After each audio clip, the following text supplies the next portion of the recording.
Okay, this is a bit of a detailed story, but it's a good one. It's worth catching because you'll see exactly how we use the Moses questioning strategy to make an impossible sale. Now, I had a client that had a sales guy that had been with them for about 6 months. And in 6 months, he hadn't made a single sale. And they said to me, we really like him. He's a great guy. He looks good. He looks like a salesman. He has a briefcase, nice smile, nice suit and tie. And they sold this kind of equipment you see over my shoulder. And he said, but in 6 months, he hasn't made a single sale. And so we're worried about him. Would you work with him for a day, travel with him, and just see if you can see anything that, we're missing? So sure. So we go out on a day and we're making a few calls and I'm just traveling with him.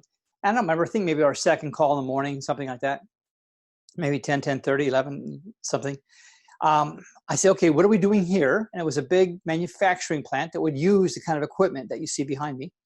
And he said, well, about a month ago, I came by them, I cold called them, and they were actually looking for this type of equipment. He said, so I'm coming back to see if they're ready to buy. I said, well, did you give them a proposal or anything? He said, I gave them a brochure. I wrote the price right on the top of the brochure, $68,000, wrote it right across the top of the brochure.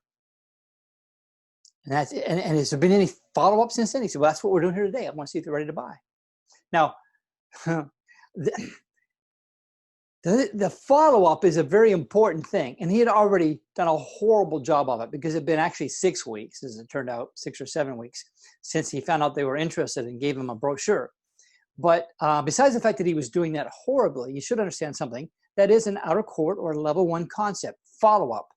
So much of the fortune that you can make in sales and business is done and made in the follow-up. And he'd done a horrible job of this. Nonetheless, we go into the call.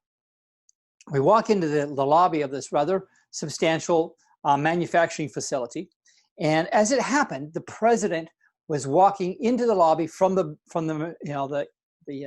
machine shop. And he comes into the lobby and says, ha, you're too late. Stop right there. And he said, I already bought from your competition. So the salesman, just kind of embarrassed, just turned on his heels and started walking out the door. Okay? And that's what he did. Now I stopped him. I said, hang on a second. And I said to the owner, because I was wondering, what exactly did he mean when he said we've already bought from the competition? Now, what do you think he might have meant? I mean, think about it. Maybe he meant we've made a decision to buy. We haven't actually done it yet, but we've decided we're going to. Maybe he meant we've signed a contract, but we haven't paid for it yet. Maybe he meant we signed a contract, paid for it, but we haven't gotten delivery of it yet. I wanted to know. So I asked him, when you say you've made a decision or that you bought it, did you sign a contract? Yes. Have you paid for it? Yes. He said, in fact, we FedExed the contract with the check yesterday. They would have received it already this morning. You're too late. I said, have you taken delivery of it? He said, yes. In fact, it's been here for about 30 days. We've had it on trial, and we finally decided to buy it. And he said, and by the way, it was $53,000. It was $15,000 less, he said, for the very same thing. How many times have you heard that kind of thing? Oh, it's way less, and it's exactly the same. It almost never is, and certainly isn't on new equipment.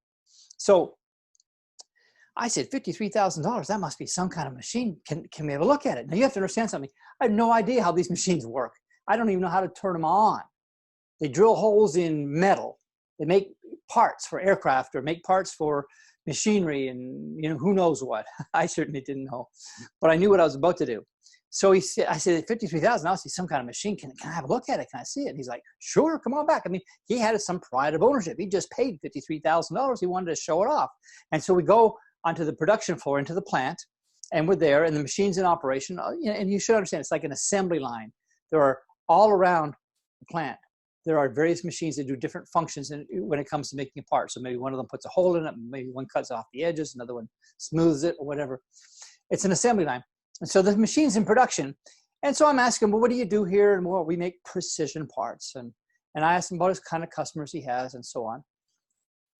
And as we were having this conversation, you have to understand a couple things happened. Number one, first thing that happened, and this is a level 2 strategy. Now I'm doing the Moses questioning strategy. I'm starting to ask the questions that I teach you to ask. And so among those questions, when I was asking him about his background and basically the circumstantial questions, I got deeper. And as we're having the conversation, the machine made a loud thunk noise. And I mean, it startled me. I looked back to see, well, what was that? And they try to act like nothing happened. And so I said to him, well, let me ask you a question. I heard the machine made a thunk noise. Didn't you guys say you make precision parts? He said, well, yes, with very, very fine tolerances. I said, well, it doesn't appear that he's taking any corrective action. So is it possible, I don't know how this works, is it possible that the part that he's making right now could leave his machine, go through the rest of the assembly line with a flaw that would not be detected until it got to the customer? He said, well, yeah, that could happen. I said, when that happens, do they mind? And he said, well, hey, we got a little bit defensive. He said, no problem. He said, when that happens, if it happens, we will ship a part to them overnight. And so it's only a 1 day that they're, out of it. So I said, so when do they find out they have a faulty part? Is it when they open the box and they look and they notice, my gosh, it's out 1/100th of a micro inch or whatever it is? Is that how they know? Or is it when they've assembled it, put it in the thing that they're building and that thing fails? When do they usually find out that the part is faulty? Well, of course, it was the latter. I said, when that happens, do they mind? He said, well, yes, we do our best to fix it. I said, well, do you ever lose a customer because of that? Well, yes, we do on occasion. I said, what's the lifetime value of your customer? In other words, how long is a customer, once you get them as a customer, do they typically on average stay a customer? He estimated about 10 years. I said, on average, how much does a customer spend with you per year? He said, about $4,000. So the lifetime value of a customer is about $40,000. He said, yep. I said, do you know who this part is being made for? He said, yeah. How long have they been a customer? I think it was 4 years. So they still got 6 years left. And I noticed he's not done anything corrective on this. So that part could theoretically get through the process, get to that customer, and they say, you know what? That's it. The quality is no good. We're out of here. And it would cost you how many years of business? Well, 10 years minus 4, 6 years worth of business. And how much would that be? 6 times 4,000, 24 grand. That's interesting. As we're having this conversation, okay, because he saved $15,000, quote unquote, for the very same thing, the machine makes another loud thunk. You could feel it vibrate the floor. It made a loud thunk. I jumped back a little bit surprised and was like, what was that? Well, by this time the foreman came over and they were a little bit, oh my gosh, a little bit uneasy with some of the questioning. And I said, I have a question. Like, what was all that about? He said, well, to be honest with you, he said, we've had this machine on trial for a month. And during that month, he said, we did have some service problems with it. I said, really? He said, yeah. And I said, well, how was the service? He said, well, it took them 3 days to get out here. I said, really? Now, let me ask you a question. When that machine fails, and it's not in production while you're waiting for somebody to come and fix it, what happens to the rest of the assembly line? Don't they have to shut down? He said, well, no, because we have about a day and a half worth of parts set aside to cover such eventuality. I said, that's a great idea. But you mentioned you were down for 3 days.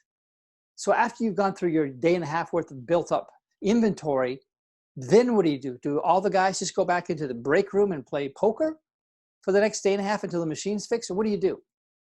And he said, no. Thinking he had me again. He said, no, we send them home. They don't get paid. We're not paying them for that. So they go home until we're back in business. So I said, well, in that scenario that you just described, after you run out of a day and a half worth of parts, you got a day and a half where they're out of work and you send them home, in a 10-day pay period, a 2-week pay period, that's 15% of their paycheck is missing. When that happens and they get their paycheck on Friday and there's 15% short, do they mind? I said, well, yeah. And I said, well, when that happens, do you think that it's possible that, if you ever had anybody leave and quit, say, you know what, I'm not putting up with this. I need a steady paycheck and this is not steady. Yeah. I said, who's more likely to leave? Is it your senior guy who knows he doesn't have to put up with that nonsense? Or is it your junior guy who desperately needs a job? I said, well, it's the senior guy that was going to leave. I said, that's interesting. So when he leaves, who steps up to fill the role? The junior guy. When the junior guy steps up, are you more or less likely to have these kind of problems? More likely. Interesting. And so you said it took them 3 days to get service, and that was when they were trying to win your business. Do you think now that they've got a contract and a check, do you think now that their service is going to improve now that they've been paid and that's out of the way? Well, he started to get a little bit nervous. And right around then, the foreman steps up. He says, And he said what I already knew. He said, we have a 3-day right of rescission. It's called a lemon law in Tennessee. We got a 3-day right of rescission if we decide we don't want this. And I knew about that, of course. And I said, really? How's that work? And he told me. Of course, I knew the answer. One of the things I like to say is never ask a question you don't know the answer to. It's not completely true. You do that. But anyway, I knew where I was going with this. And so I said, okay, so how long ago did you sign it? And he told me a day and a half, whatever, yesterday. So how much time does that leave you? Well, about a day or so. And then I said, well, what would you like to do? What would you like to do? Now, I forgot to tell you one very important thing. The follow-up is a level 1 strategy. The Moses questioning strategy is a level 2 strategy because it's pulled from the word. The level 3 example is this. While we were having this conversation, I forgot to tell you this, but while we were having this conversation, it happened. I'm just telling you, it'd be unfaithful for me not to tell you the truth. While we're having this conversation, the Holy Spirit spoke to me and said, before you leave here today, you will have the order. You have a signed contract. And it so startled me because I wasn't praying. I wasn't saying, dear Lord, speak to me while I'm talking. I was having a business conversation. I wasn't tuned in particularly, except for he spoke that to me. And when he said that to me, it startled me. And I actually laughed out loud. And they all looked at me like, what's he laughing at? And I said, no, I just thought of something. And I didn't tell them because how are you going to say, well, the Lord just told me you guys are going to buy. I couldn't tell them that. So I didn't. But because I had that insight, I hung in there and asked more and more questions. And then when it got to the end of the questioning, I said, what would you like to do? It's very easy. There's no pressure. And he said, except for the fact that there was drops of blood forming on his temples from the realization that he saved $15,000, but he's already spent more of that in losses, and he's more likely to. Because I said, you think your equipment's going to be more reliable or less reliable with use over time? Because look at the problems you're having today and the problems you had while I was on trial. Do you think that's going to improve or get worse? So, I asked a lot of these kind of questions. And he said, well, let's go for lunch. And we went for lunch. And he said, okay, how much is that machine again? Of course, I don't even know the name of the machine. I know the brand. Mazak is a good machine. And the best, I'm told. And the guy pulled out another brochure and wrote on the top of it $68,000. And the guy said, okay, I'll take it. And we, got a purchase order. We got a check and all that kind of stuff. And we walked out with the order.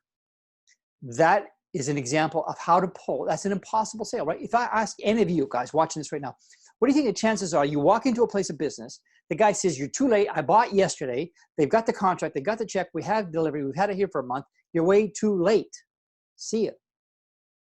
What do you think the chances are at that moment that you're actually going to walk out with a sale?